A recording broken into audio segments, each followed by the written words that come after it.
తమ్నెయిల్‌లో చూసే ఉంటారు. ఈరోజు ఈ వీడియోలో మన తెనాలిలోని ఎంతో ప్రాముఖ్యత చెందిన ఆనాటి తరం నుండి ఈనాటి జనరేషన్ వరకు కూడా అందరి మదిలో నిలిచిపోయిన the legendary theatre ASHA theatre. ఈ థియేటర్‌ని ఏ సంవత్సరంలో స్థాపించారు? ఈ థియేటర్ ప్రారంభానికి సినీ ఆర్టిస్టులు ఎవరెవరు వచ్చారు? రెనోవేషన్ తర్వాత ఇప్పుడు థియేటర్ ఎలా ఉందో కూడా చూద్దాం. మన యూట్యూబ్ ఛానల్ మెయిన్ థీమ్ వచ్చేసి 90స్‌లో ఉన్న థియేటర్స్ గురించి, హోటల్స్ గురించి మనమైతే వ్లాగ్స్ చేస్తున్నాము. ప్రెజెంట్ ఇప్పుడున్న జనరేషన్ వాళ్ళకి కూడా వీటి గురించి తెలియాలి. అలాగే మన పెద్దవాళ్ళకి పాత జ్ఞాపకాలు నెమరు వేసుకోవడానికి మా ఈ చిన్ని ప్రయత్నం. మన ఛానల్ గనుక మీకు వర్త్ అనిపిస్తే ఖచ్చితంగా లైక్ చేసి ఛానల్‌ని సబ్స్క్రైబ్ చేయండి. ఇంకా ఆలస్యం చేయకుండా వీడియోనైతే స్టార్ట్ చేద్దాం. ఆశా థియేటర్‌ని 1983లో స్థాపించారు.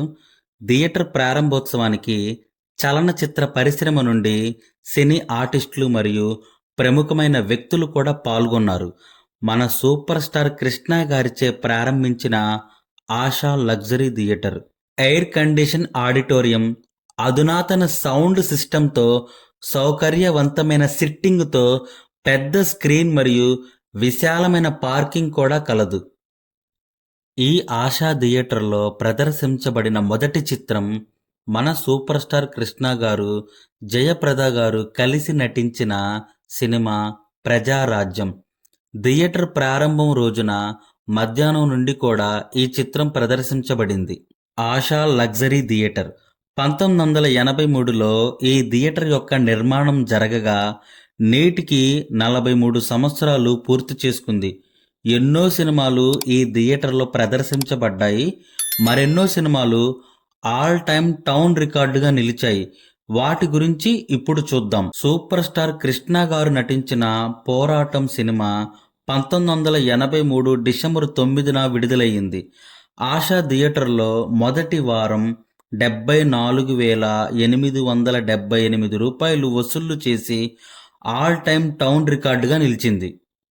కృష్ణం రాజు గారు నటించిన రారాజు మరియు బొబ్బిలి బ్రహ్మన్న ఈ రెండు సినిమాలు కూడా 1984లో రిలీజ్ అయ్యి ఆశా థియేటర్లో all time town record and theatre record సృష్టించాయి. సూపర్ స్టార్ కృష్ణ గారు, శోభన్ బాబు గారు కలిసి నటించిన సినిమా మహాసంగ్రామం 1985లో రిలీజ్ అయ్యింది. ఈ సినిమా కూడా కలెక్షన్లో ఆల్ టైమ్ టౌన్ రికార్డుగా నిలిచింది. ఇలా చెప్పుకుంటూ పోతే ఎన్నో సినిమాలు ఈ థియేటర్లో all time town record, theatre records ఈ థియేటర్లో ఎన్నో సృష్టించాయి.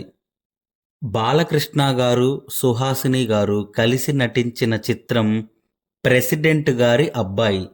ఈ చిత్రం ఆశా థియేటర్లోనే 50 రోజులు ప్రదర్శించిన మొదటి చిత్రంగా నిలిచింది. కొంతకాలం తరువాత ఆశా థియేటర్ మూతపడింది.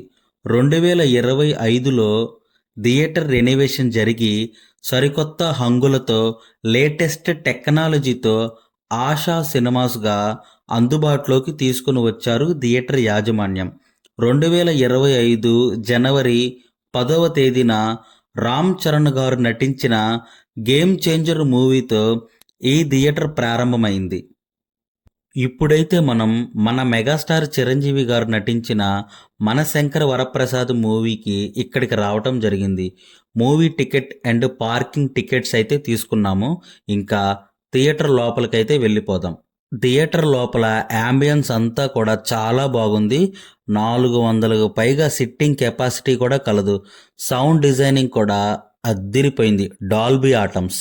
4 దశాబ్దాల తర్వాత కూడా సినిమా ప్రేక్షకులు నేటికి ఈ థియేటర్ గురించి మాట్లాడుకుంటూ ఈ థియేటర్కు వచ్చి సినిమాని వీక్షిస్తున్నారంటే వాళ్ళ మదిలో చిరస్థాయిగా నిలిచిపోయింది. ఆనాటి సినిమా ప్రేక్షకుల నుండి ఈనాటి జనరేషన్ వాళ్ళని కూడా అందరినీ అలరింపజేస్తున్న థియేటర్ ఆశా థియేటర్. ఈ థియేటర్లో మీకేమన్నా మధురమైన జ్ఞాపకాలు ఉంటే కామెంట్ బాక్స్లో తెలపండి. లేదా ఈ థియేటర్లో ఏదైనా సినిమా చూస్తే ఏం సినిమా చూశారో కూడా కామెంట్ చేయండి. చాలా చిన్న యూట్యూబర్ని. మీరు చేసే ఈ చిన్నపాటి లైక్ అండ్ సబ్స్క్రిప్షన్ నాకు మరిన్ని వీడియోలు తీయటానికి ఎంతో ప్రోత్సాహాన్ని ఇస్తుంది. ఇంకా నేను తీయాల్సిన వీడియోలు, మీరు చూడాల్సినవి ఇంకేమన్నా ఉంటే ఖచ్చితంగా కామెంట్ చేయండి. వాటి వీడియోలు కూడా మన ఛానల్లో వస్తాయి. నెక్స్ట్ వీడియోలో కలుద్దాం. బాయ్.